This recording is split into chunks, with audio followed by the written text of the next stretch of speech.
Hi friends, അസ്സലാമു അലൈക്കും.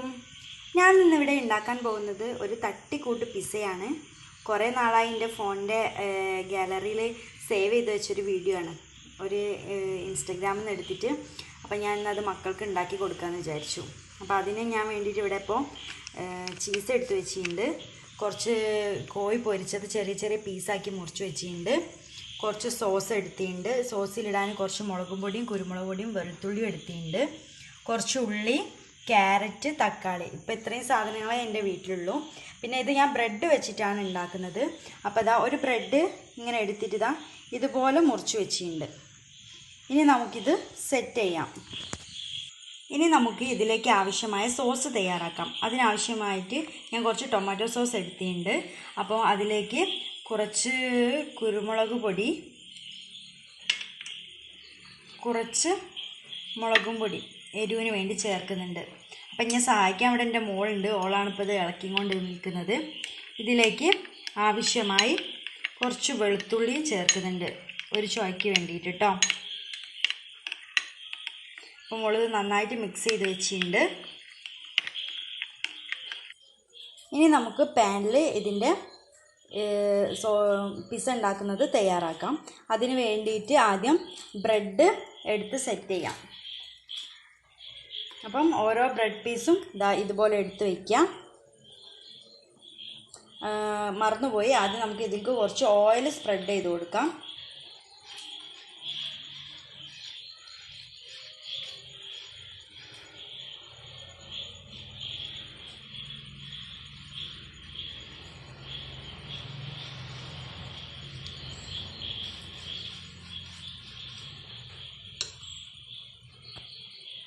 ഇനി ഇതിലേക്ക് ബ്രെഡ് വെച്ചിട്ട് ഇത് തയ്യാറാക്കാം. അപ്പോൾ ഓരോ ബ്രെഡും ഇതുപോലെ വെച്ച് കൊടുക്കുക. ഇങ്ങനെ വയ്ക്കുമ്പം ഇത് റൗണ്ട് ഷേപ്പായിട്ട് നമുക്ക് കിട്ടും.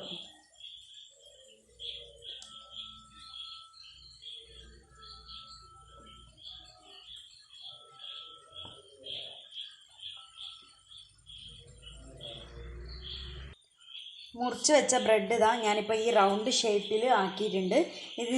നമുക്കിതിൻ്റെ മുകളിലേക്ക് നമ്മൾ നേരത്തെ തയ്യാറാക്കി വെച്ച സോസ് ചേർക്കാം.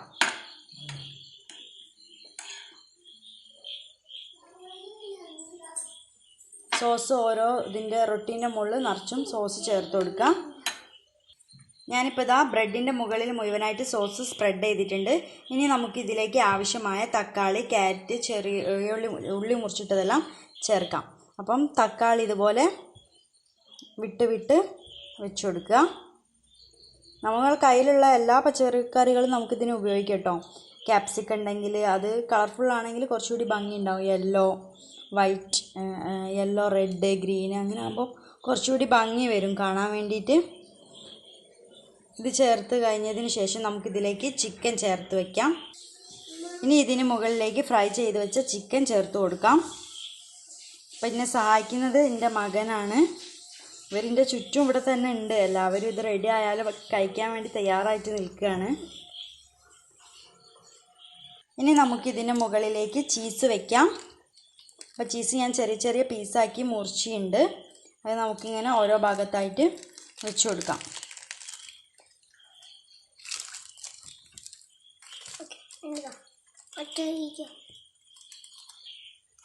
ഇതിന് മുകളിലേക്ക് ഞാൻ ചീസ് വെച്ചിട്ട് ഇനി നമുക്ക് ഇതിൻ്റെ മുകളിലേക്ക് ബാക്കിയുള്ള ഇതുകൂടി വെക്കാം.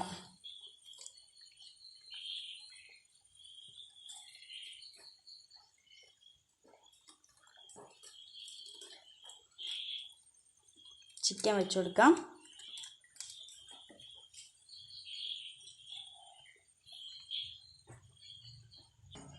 അങ്ങനെ നമ്മളിത് ബാക്കി ഫുള്ള് സെറ്റാക്കിയിട്ടുണ്ട്. ഇനി ഇത് നമുക്ക് 5 മിനിറ്റ് അടിച്ച് വെച്ചിട്ട് ഗ്യാസ്മേൽ വെച്ച് കുക്ക് ചെയ്യാം. അതിന് ശേഷം കാണാം. ഇതാ നമ്മുടെ പിസ്സ ഇവിടെ റെഡി ആയിട്ടുണ്ട്.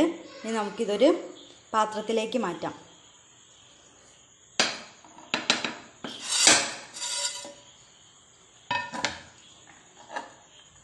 ഇനി നമുക്കിതൊന്ന് മുറിച്ച് നോക്കാം.